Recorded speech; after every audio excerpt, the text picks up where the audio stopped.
violence or no other kind of violence. Get away! I could be at work, at school, in my car, I can still get shot by the police, but I can get shot anywhere. So it is what it is.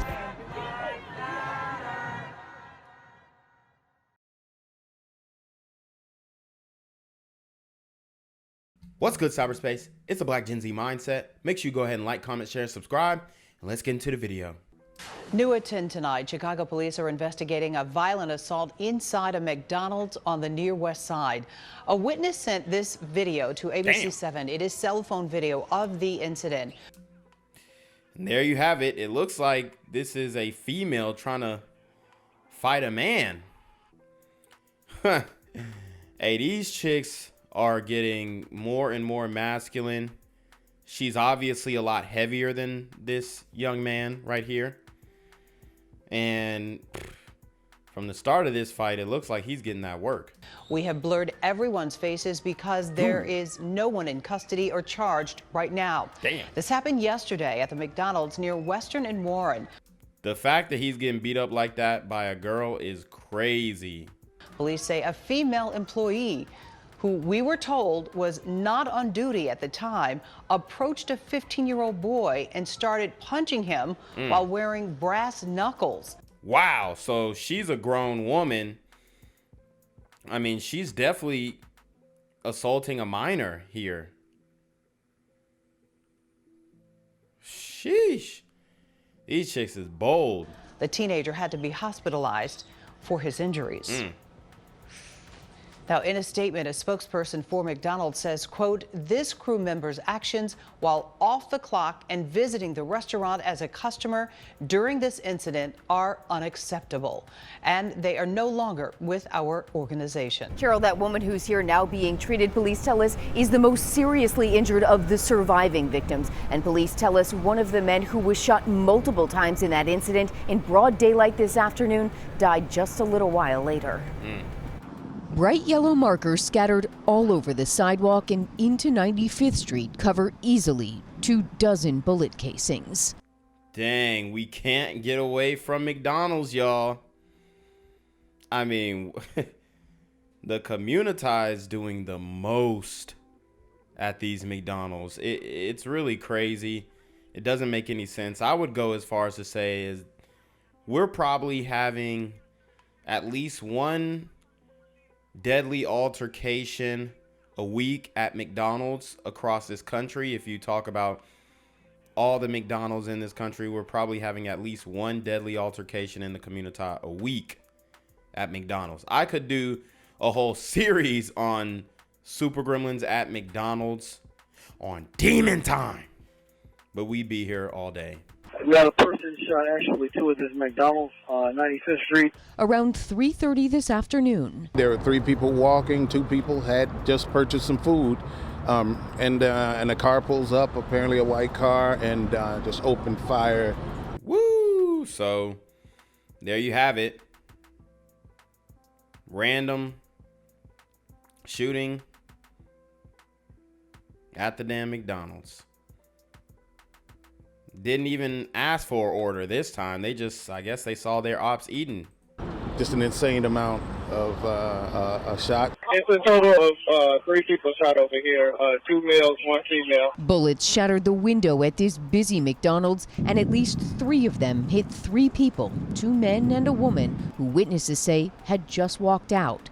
As detectives picked through the sprawling scene inside and outside the McDonald's, one of the men died not long after the shooting. The gunman unloaded at the start of rush hour on an unusually warm November afternoon, just steps from the 95th Street CTA stop, a vital hub on the city's south side. Definitely a violent, just crazy day here while people are trying to come home from work at one of the biggest stations in the city. Just a bad day for the city overall. Like so many deadly drive-by shootings just like it, detectives are left with the carnage from guns and few leads on who caused this bloody scene before speeding off. Tonight, as police carry out their investigation, they've still not said if those 3 people may have had any connection to each other. They've also not said if they believe any of those 3 people were perhaps intended targets of this shooting or perhaps innocent bystanders. They say it's information from people in the public who may have seen something or know something who helped detectives get to the bottom of that. Yo, what's good, BGZM News 17 family? I'm at the corner of Jesse Jackson and Marcus Garvey, and I got some bad news for you. As you can see, I lost my job. I'm out here living in cardboard boxes outside of boarded up vacant homes. YouTube said I'm done getting money out here in these streets. They even took my funky ass suit. So anything right now would help. So go ahead and hit that Cash App, hit that PayPal, hit that GoFundMe, hell, cop the merch. Or if you want to make the long-term commitment to the Jinquavius Jackson Fund, join the Patreon so that I can continue to put out top-notch content each and every day. Also, check out the Rumble, where there is absolutely no censorship. Link in the description box below. Hey, yo, ain't that nigga Jinquavius? Yo, I recognize. No, that's not me no more. Hey, yo, run your pop. Y'all killing me with this shit. Do the opposite of Antonio Brown and take What all your more do you want from me? And killed this morning in the Roseland neighborhood. Our non-stop news crew, they were on the scene near 114th and Calumet as police searched for evidence just before 7 this morning. 1 teen died at the scene. The paramedics. 1 teen died at the scene. I think also a man was murked at this scene as well. If I'm not mistaken, this teen was 13. Chicago is, I mean, they have not slowed down one bit. Rushed the second teenager to the hospital, but he died. Police have not released their names. They do not have anyone in custody. Chicago police investigating a fatal shooting that claimed the lives of 2 teenagers. And WGN's Dana Rebick is live on the south side with our details. Dana? Well, no one is in custody yet. These 2 teens shot in the Roseland neighborhood early this morning as many neighbors were just waking up. This happened just before 7 a.m. and this was near 114th and Calumet. Police spent the morning knocking on doors, canvassing that neighborhood, looking for witnesses after these teens were gunned down. Police say the victims. And obviously there's going to be no witnesses in the community. The no snitch policy is in full effect, even though you have children who were shot and killed in on this street. 13 and 18-year-old males were found unresponsive near the street. Damn, 13 and 18. I mean, that's a wide age gap. I don't know what they were doing with each other necessarily, but a lot of times these older guys, man, they're getting these young guys involved in the streets, and sometimes the young guys are getting the old guys involved in the streets. I mean, 18 isn't really old, but in the streets it kind of is if your life expectancy is like 21. Outside of a home. The 18-year-old was shot in the head. He was pronounced dead at the scene. Damn. The 13-year-old boy was shot in the neck and chest and taken to Comer Children's Hospital, where he later died. Neighbors tell us they heard multiple gunshots. I heard like a lot of thumping, like 3 thumps. Then I heard a car just sped off down the street real fast. I don't know. It was scary. I don't know. Sheesh. The medical examiner's office has not yet released the identities of these teens. Area 2 detectives are investigating. Live on the south side, Dana Rebick, WGN News. Thank you, Dana. The family of a young teen who was found murdered in Roseland is sharing their heartbreak tonight. Police discovered 13-year-old Michael Hentz and a 12-year-old boy yesterday inside a vacant home near 114th and Calumet. Both had been shot and killed. Wow, man. I mean, they are dropping.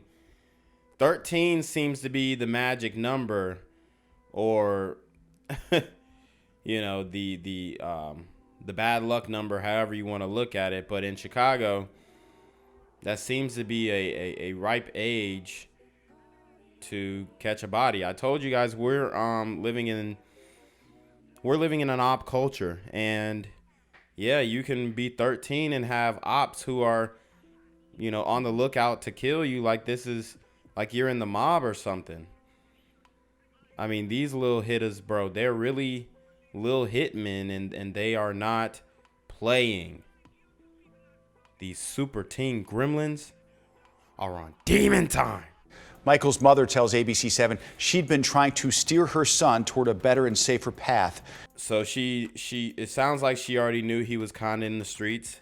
That's why she was trying to steer him away from that. After he'd run away several times. Yep. I begged my baby to come home. I talked to him. I begged him to come home, and I told him that whatever you're doing, we can get through this. My baby's supposed to be 14 next week.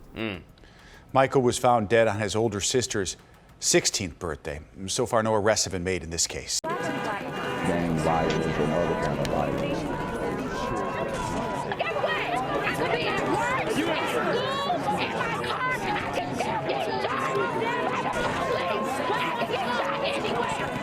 So it is what it is.